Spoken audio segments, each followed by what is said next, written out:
മാറി മാറി ഭരിക്കുന്ന ഗവൺമെൻറ് ഈ ഏരിയകളൊന്നും തിരിഞ്ഞു നോക്കുന്നില്ല എന്നാണ്. ആ സാധനങ്ങളും പോകുന്നത് ഒരു വൃത്തിയില്ലാത്ത മനുഷ്യന്മാർക്ക് നടക്കാത്ത അതിൻ്റെ ഇടയ്ക്ക് കുഴി കുഴിച്ച് ചിലപ്പോൾ ഒരാഴ്ച ഞാൻ വന്നൊന്ന് കുഴിച്ച് വെച്ചാൽ എൻ്റെ എല്ലാ പ്രതീക്ഷകളും തെറ്റിച്ചുകൊണ്ടാണ് ഈ ഒരു മെട്രോ ഉള്ളത്. Hi guys, welcome back again travel meet. ഞാനിപ്പോൾ ഡൽഹിയിലാണ്. ഡൽഹിയിൽ ഇതപ്പോൾ വന്നിട്ടിപ്പോൾ കുറച്ച് ദിവസമായി, ഏകദേശം ഒരാഴ്ചൻ്റെ മുകളിലായി. അപ്പോൾ വണ്ടി കുറച്ചെടുക്കാൻ വേണ്ടി വണ്ടി കുറച്ച് നാട്ടിലേക്ക് കയറ്റിവിട്ട് അപ്പോൾ ഒരു വണ്ടിയും കൂടി ഇന്ന് നോക്കാനുണ്ട്. അപ്പോൾ ഞാൻ വിചാരിച്ചതൊരു വീഡിയോ ചെയ്യാറ്. അപ്പോൾ റൂമിലല്ല, ഞാൻ പാർഗഞ്ചിലെ റൂം എടുത്തിട്ടുള്ളത്. കാരണം അവിടെ റൂം നോക്കി ഏകദേശം ഫൈനലൈസ് ചെയ്തപ്പോൾ പക്ഷേ നമുക്ക് റൂമൊക്കെ കുഴപ്പമില്ല, അത്യാവശ്യം നല്ല റൂമും കാര്യങ്ങളൊക്കെയാണ്. ശരിയുടെ ചെറിയ പ്രശ്നം കൊണ്ട് അത് ക്യാൻസൽ ചെയ്ത് അപ്പോൾ ഇവിടെ പേഴ്സണൽ, അതായത് മന്ത്ലി റെൻറ്റിൻ്റെ റൂം നോക്കിക്കൊണ്ടിരിക്കുകയാണ്. ഇപ്പം ഞാൻ ഇവിടെ ഒരു ഹോട്ടൽ ശരിക്കും എപ്പോൾ വന്നാലും പാർഗഞ്ചിലാണ് റൂം എടുക്കൽ. ഇവിടെ നമുക്കൊരു പരിചയക്കാരനായതിനെ കൊണ്ട് അത്യാവശ്യം നല്ല റേറ്റ് കുറച്ച് റൂം വരുന്നതുകൊണ്ട് ഇവിടെ തന്നെയാണ് റൂം എടുക്കുന്നത്.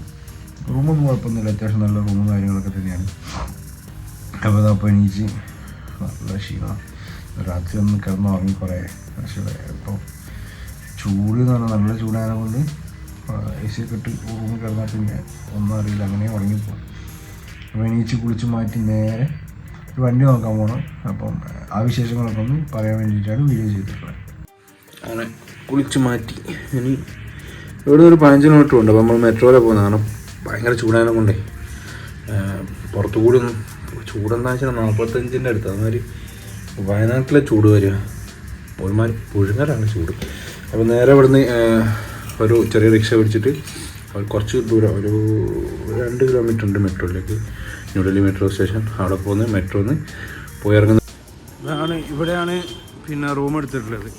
ഇതാണ്, അതായത് ഏകദേശം ഡൽഹിയിലെ സെൻറ്ററായിട്ട് വരുന്ന പാർഗഞ്ച് എന്ന് പറഞ്ഞ ഏരിയൻ്റെ ചുനാമണ്ടി എന്ന് പറഞ്ഞ സ്ഥലത്തെ 8ാമത്തെ ഗല്ലി. അപ്പോൾ ഇവിടെ തന്നെയാണ് റൂം എടുക്കൽ. ഇവിടെ സംഭവം വലിയ സീനൊന്നുമില്ല. സംഭവം ഭയങ്കര വൃത്തിക്കുറവാണെങ്കിലും ഏരിയ ഓക്കെയാണ്. വൃത്തിൻ്റെ കാര്യം പറയുമ്പം ഒരിക്കലും നമ്മൾ മലയാളികൾക്ക് അക്സെപ്റ്റ് ചെയ്യാൻ പറ്റാത്ത രീതിയിലുള്ള സംഭവങ്ങൾ അവിടെ ഉള്ളത്. കാരണം എന്ന് വെച്ചിട്ടുണ്ടെങ്കിൽ ഇപ്പം കണ്ടില്ലേ, പൊല്യൂഷൻ കണ്ടില്ലേ, പൊടി പകർന്ന് മോനെ ഈ വണ്ടി എല്ലാ സാധനങ്ങളും പോകുന്ന എന്താ പറയുക, ഒരു വൃത്തിയില്ലാത്ത മനുഷ്യന്മാർക്ക് നടക്കാത്ത അതിൻ്റെ ഇടയ്ക്ക് കുഴി കുഴിച്ച് ചിലപ്പോൾ ഒരാഴ്ച ഞാൻ വന്നൊന്ന് കുഴിച്ച് വെച്ചാൽ നമ്മുടെ നാട്ടിലൊക്കെ ആണെങ്കിൽ എത്ര പെട്ടെന്ന് ക്ലിയർ ചെയ്യും, ആൾക്കാർക്ക് നടക്കാൻ വരെ സ്ഥലമില്ല. അപ്പം ഇങ്ങനത്തെ ഒരു ഏരിയ ആണിത്. ചളി ഇതിപ്പോൾ ഒന്നാമത് ചൂടിൻ്റെ ടൈം ആയതിനെ കൊണ്ട് എക്സ്ട്രാ പൊല്യൂഷനാണ് ഇവിടെ. പൊടി മാറിയിട്ട് ഒരു രക്ഷയുണ്ടാവില്ല. അങ്കിളെ മാറി തരുമോ? ഇതിൻ്റെ നടുക്ക് തന്നെയാണ് ഫുഡും ഉണ്ടാവുക, ഭക്ഷണവും ജ്യൂസും എന്തൊക്കെ ഉണ്ടോ ഒക്കെ അതിൻ്റെ നടുക്ക് തന്നെ ഉണ്ടാവുകയും ചെയ്യും. അതാണ് ഇവിടുത്തെ ഈ ഒരു ഗല്ലീൻ്റെ പ്രത്യേകത. മാറി മാറി ഭരിക്കുന്ന ഗവൺമെൻറ് ഈ ഏരിയകളൊന്നും തിരിഞ്ഞു നോക്കുന്നില്ല എന്നാണ്. ഇവിടുത്തെ ആൾക്കാരൊക്കെ എന്തിനു വേണ്ടിയിട്ട് വോട്ട് ചെയ്യുന്നതെന്ന് ആർക്കറിയാം.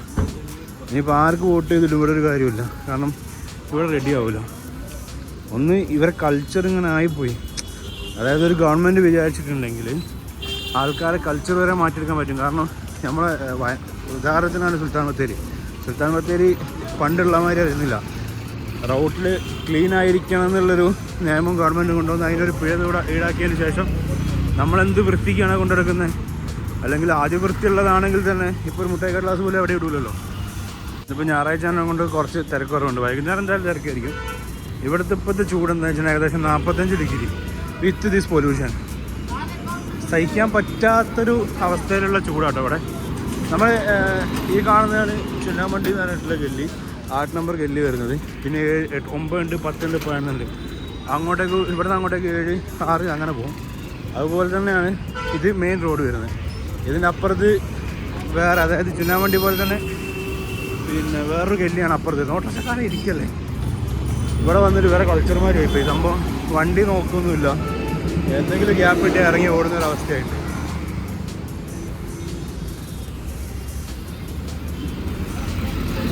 മെട്രോ ചാറേ ടൈം लगेगा മെട്രോ. ഇതാണ് ഇവിടുത്തെ റിക്ഷ, ഏറ്റവും ചീപ്പസ്റ്റ് റിക്ഷയാണ്. സംഭവം എന്താ വെച്ചിട്ടുണ്ടെങ്കിൽ ഇവിടുന്ന് ഇപ്പോൾ 10 റുപ്യ കൊടുത്താൽ മെട്രോയിൽ കൊണ്ടാക്കി തരും. അവിടെ നിന്ന് പിന്നെ നമ്മൾ ഉദ്ദേശിക്കുന്ന സ്ഥലത്തേക്ക് സിമ്പിളായിട്ട് പോകാൻ പറ്റും.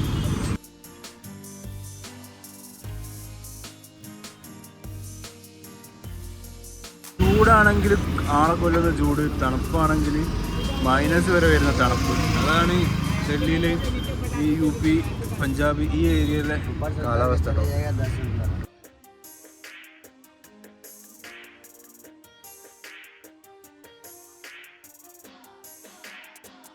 ഇവിടെ ശരിക്കും കാളവണ്ടി, ഉന്തുവണ്ടി, ഇതുപോലത്തെ റിക്ഷ, ഏതൊക്കെ ടയർ കൊണ്ട് ഓടിക്കാൻ പറ്റുന്ന വണ്ടികളുണ്ടോ അതൊക്കെ ഇതിൽ ഓടുന്നുണ്ട് കേട്ടോ. ശരിക്കും ഇവിടെ ഇപ്പോൾ പോകാനും വരാനും ഏറ്റവും ചീപ്പായിട്ടുള്ളതാണ് ഈ കാണുന്ന റിക്ഷ. ഇവിടെ ഏറ്റവും കൂടുതലുള്ള വണ്ടി ഇതാണ്.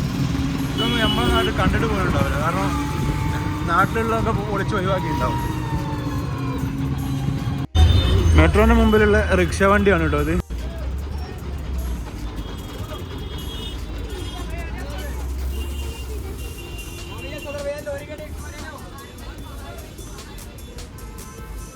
ഡൽഹി മെട്രോയിലേക്ക് എൻ്റർ ചെയ്യുന്നത്, അതായത് ഒരു ഗേറ്റ് ആട്ടോ അത്. ഏകദേശം 4 ഗേറ്റ് ഉണ്ട്, അതിൽ 3ാമത്തെ ഗേറ്റ്. ശരിക്കും ഇവിടുത്തെ എന്താണെന്ന് വെച്ചിട്ടുണ്ടെങ്കിൽ, അതായത് ഇവിടെ കൾച്ചർ ഇങ്ങനെ മോശമാണെന്ന് പറഞ്ഞു. പഞ്ചാബ്, ഹരിയാന, UP ഈ സംസ്ഥാനങ്ങളിൽ നിന്നും അതുപോലെ പല പല സംസ്ഥാനങ്ങളിൽ നിന്ന് കൂടുന്ന ആൾക്കാരാണ് ഇവിടെയുള്ള മിക്ക ആൾക്കാർ. അപ്പോൾ അതുകൊണ്ട് തന്നെ ഇവർക്ക് പല കൾച്ചറായതിനെ കൊണ്ട് തന്നെ ഇവരെ ഈ ഹൈജീൻ്റെ കാര്യത്തിൽ വളരെ മോശമാണ്. അതാണ് മെയിൻ പ്രശ്നം. നമ്മളിപ്പോൾ മെട്രോയിലേക്ക് കയറി. ശരിക്കും ഡൽഹി മെട്രോയിൽ ഒരു 5 ലെയിൻസാണുള്ളത്. യെല്ലോ ഉണ്ട്, ബ്ലൂ ഉണ്ട്, ഗ്രീൻ ഉണ്ട്, മജന്ത ഉണ്ട്, പർപ്പിൾ, അങ്ങനെ 5 ലൈനുകളുള്ളത്. ഏകദേശം ഹരിയാന, UP, പഞ്ചാബ് ഈ ഭാഗങ്ങൾ, പഞ്ചാബ് എത്തൂല, ഹരിയാന, UP ഈ സംസ്ഥാനങ്ങളും ഡൽഹിയും കണക്ട് ചെയ്യുന്ന മെട്രോ ആണ് കേട്ടോ കാണുന്ന മൊത്തം. ഞാൻ പിന്നെ നേരത്തെ ഓൾറെഡി മെട്രോ കാർഡ് എടുത്ത് വെച്ചിട്ടുണ്ട്. കാരണം മെട്രോ കാർഡ് ഭയങ്കര ഉപകാരമാണ്. ഇവിടുന്ന് ഡെയിലി ടിക്കറ്റ് എടുക്കുന്നതിനെക്കാട്ടും ലാഭമാണ് മെട്രോയിൽ പോയിട്ടുണ്ട്. കാരണം നമുക്ക് ഇപ്പോൾ പകുതി പോകുന്ന സമയത്ത് നമുക്ക് വേണമെങ്കിൽ എവിടെ നിന്ന് വേണമെങ്കിലും മാറാം. ഇപ്പോൾ മെട്രോൻ്റെ ഉള്ളിലേക്ക് എൻ്റർ ചെയ്യാൻ പോവാണ്. ടിക്കറ്റ് എടുക്കുന്ന കൗണ്ടർ ഇതാണ്. നമുക്ക് ടിക്കറ്റ് കാർഡ് ഉള്ളതിനെ കൊണ്ട് അതിൻ്റെ ആവശ്യമില്ല. 41 റുപ്യ ബാലൻസ് ഉള്ളൂ. അപ്പോൾ എന്തായാലും റീചാർജ് ചെയ്യണം നമുക്ക് ഇവിടുന്ന് താഴത്തേക്ക് ഇറങ്ങിയിട്ടാണ് ട്രാക്ക് വരുന്നത്. അപ്പോൾ അവിടെ നിന്ന് പോവാം. ഇത് അത്യാവശ്യം കുഴപ്പമില്ലാത്തൊരു, ഇവിടെ 2 ലൈനേ ഉള്ളൂ, 2 പ്ലാറ്റ്ഫോമേ ഉള്ളൂ. അത്യാവശ്യം കുഴപ്പമില്ലാത്തൊരു പ്ലാറ്റ്ഫോമാണ് ഈ കാണുന്നത്. മെയിനായിട്ട് വരുന്നത് ഏകദേശം 9ഉം 10ഉം പ്ലാറ്റ്ഫോം വരുന്നത് കശ്മീർ ഗേറ്റ് എന്ന് പറഞ്ഞിട്ടുള്ള സ്ഥലത്താണ്. കിട്ടില്ല എന്ന് പറഞ്ഞാൽ വേറെ ലെവൽ ഒരു പ്ലാറ്റ്ഫോമാണ് കേട്ടോ അത്. എല്ലാ മെട്രോ ഉള്ള പോലെ തന്നെ ഇവിടുന്ന് അങ്ങോട്ടേക്ക് ഫ്രണ്ടിൽ പിന്നെ 2 കോച്ചും വീട്ടിൽ 2 കോച്ചും ലേഡീസിൻ്റെ കേട്ടോ. ഇവിടെ ട്രെയിൻ വന്നത് 1ാമത്തെ പ്ലാറ്റ്ഫോം, നമുക്ക് 2ാമത്തെ പ്ലാറ്റ്ഫോമാണ് വരുന്നത്. ഇവിടെ നമ്മൾ കശ്മീർ ഗേറ്റ് പോകുന്നുണ്ട്. കശ്മീർ ഗേറ്റ് ആണ് ഏറ്റവും വലിയ മെട്രോ, അതായത് ഏറ്റവും കൂടുതൽ ട്രെയിനുകൾ കണക്ട് ചെയ്ത് പോകുന്ന മെട്രോ സ്റ്റേഷന് ഒന്ന് കശ്മീർ ഗേറ്റ് വരുന്നത്.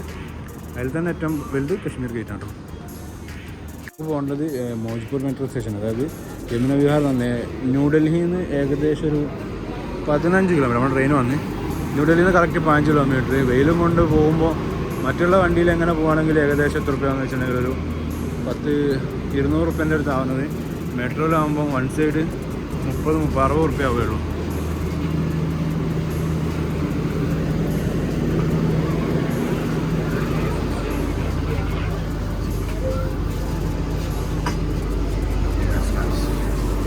മൂലത്തിൽ എവിടെയെങ്കിലും നിൽക്കും.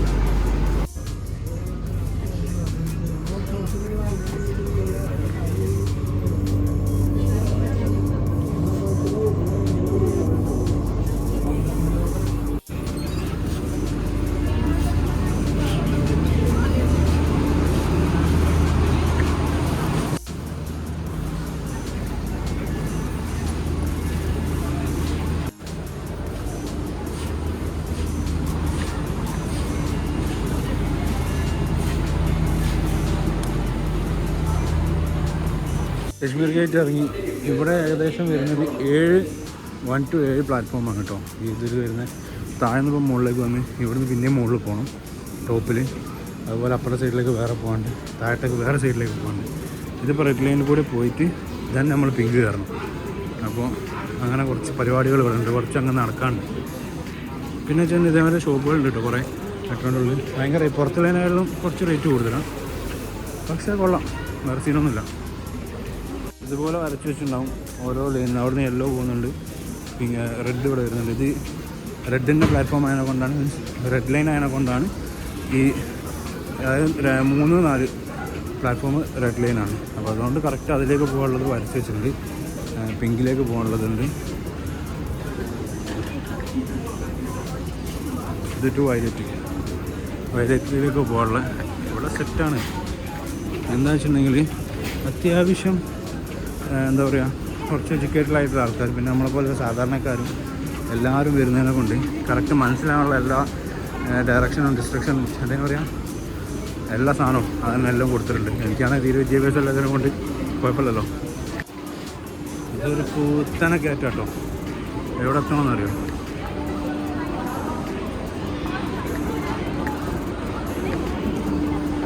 ഈ എൻ്റെ മനെ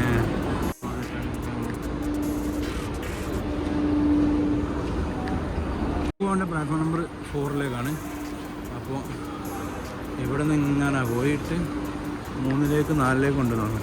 ഇങ്ങനെ വെറുതെ സ്റ്റെപ്പ് വരുന്നത് എസ്കലേറ്റർ ഉള്ളിടത്തോളം കാലം നമ്മളൊരിക്കലും ബുദ്ധിമുട്ടാൻ പാടില്ല. ഇപ്പോൾ അടിയിൽ നിന്ന് ടോപ്പിലേക്ക് വന്ന് അവിടുന്ന് പിന്നെയും മുകളിലേക്ക് പോയി കൊണ്ട് കേട്ടാൻ. സോ അതാണ് ഞാൻ പറഞ്ഞത്, അത്യാവശ്യം വലിയ മെട്രോ ആണ് ഈ കശ്മീർ ഗേറ്റ്. മുകളിലെത്തി ഇനി ഇവിടുന്ന് മുകളിലേക്ക് പോകണം 4 നമ്പർ പ്ലാറ്റ്ഫോമിലേക്ക്. അപ്പോൾ നമ്മൾ ഏതോ കുഴിയിൽ നിന്ന് കിണർന്ന് അങ്ങനെ ഇടിച്ച് വന്നാലില്ലേ, അതാണ് അവസ്ഥ. ഓ ഇവിടെ ഇവരെന്ത് പൊട്ടന്മാരാണ്, കയറാനല്ലേ സ്റ്റെപ്പ് മറ്റേ എക്സ്ട്രേറ്റർ കൊടുക്കേണ്ടത്, ഇത് ഇറങ്ങി വരാതെ കൊടുത്തിട്ട് ഇത് കയറാനല്ലേ ബുദ്ധിമുട്ട്. ഏതവന്മാരൊക്കെ പഠിച്ചാണ് എന്തൊക്കെ ഉണ്ടായിട്ട് എന്താ കാര്യം? ബുജില്ലേ പോയില്ലേ നടന്നിടത്ത് മടുത്തിട്ടോ. നമ്മളിപ്പോൾ ശരിക്കും ഒരു കിണറിൻ്റെ ആഴത്തുനിന്ന് ഇപ്പം പൊന്തി താഴെ മുകളിലെത്തിട്ടോ. വേറെ അടിപൊളിയാണിത് ശരിക്കും മെട്രോ. ഇത് ഡൽഹി മെട്രോ കിട്ടില്ലണ. പിന്നെ വെച്ചാൽ ഈ ചൂടത്ത് ഏറ്റവും സുഖം പോകാൻ മെട്രോകളാണ്. കാരണം എന്താ പറയുക, അൺസൈക്കബിൾ ചൂടാണ് ഇവിടെ. കുറച്ച് ആൾക്കാരുണ്ടല്ലോ പഠിച്ചത്. നമുക്ക് ട്രെയിൻ കയറലും മിക്കവാറും നടക്കുന്നു. എനിക്ക് വന്നില്ല. ഇവിടെ നിന്ന് ഇറങ്ങി ഇൻഡോർ എന്ന് പറഞ്ഞ സ്റ്റേഷനിലാണ്. അവിടെ നിന്ന് ഇറങ്ങിയിട്ട് പിന്നെ വേറെയും കയറണം.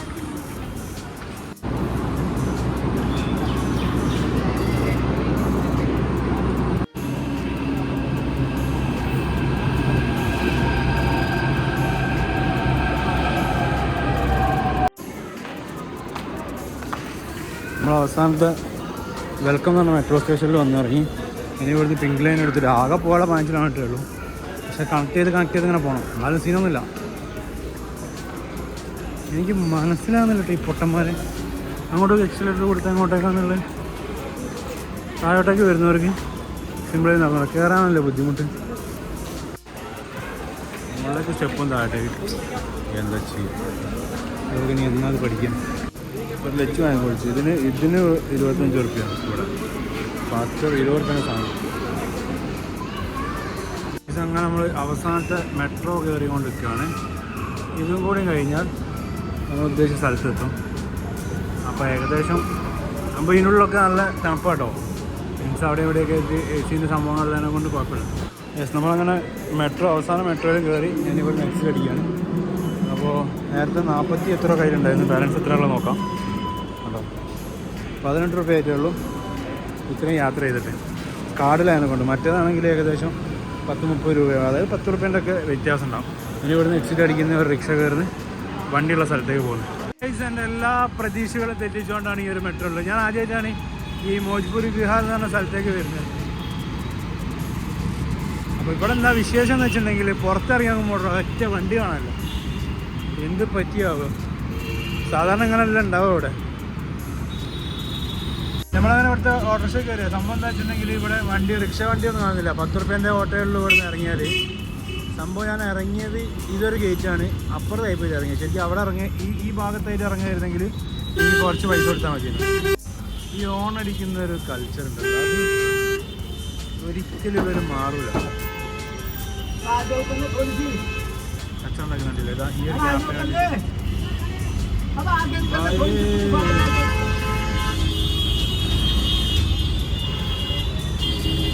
ഇവിടെ ഭയങ്കരമായിട്ടുള്ള യുദ്ധം നടന്നുകൊണ്ടിരിക്കുകയാണ് ഗൈസ്.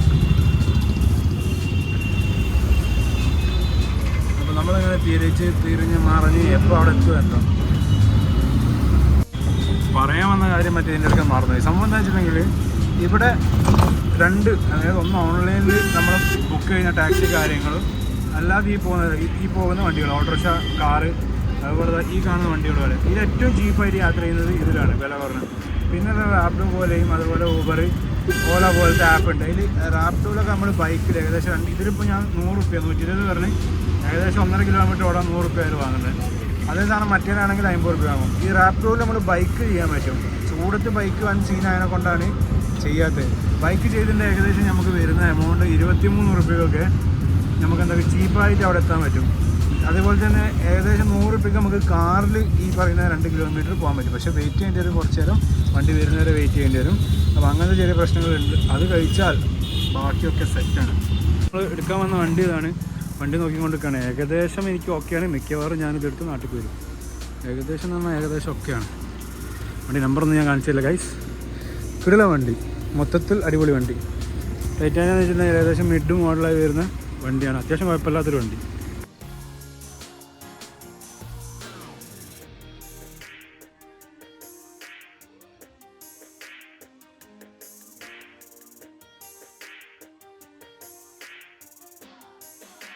അങ്ങനെ വണ്ടി ഏകദേശം ഫൈനൽ ചെയ്ത് നല്ല വണ്ടിയാണ് അത്. അതിൻ്റെ പേപ്പേഴ്സും കാര്യങ്ങളൊക്കെ ഇങ്ങനെ ചെക്ക് ചെയ്തുകൊണ്ടിരിക്കുകയാണ്.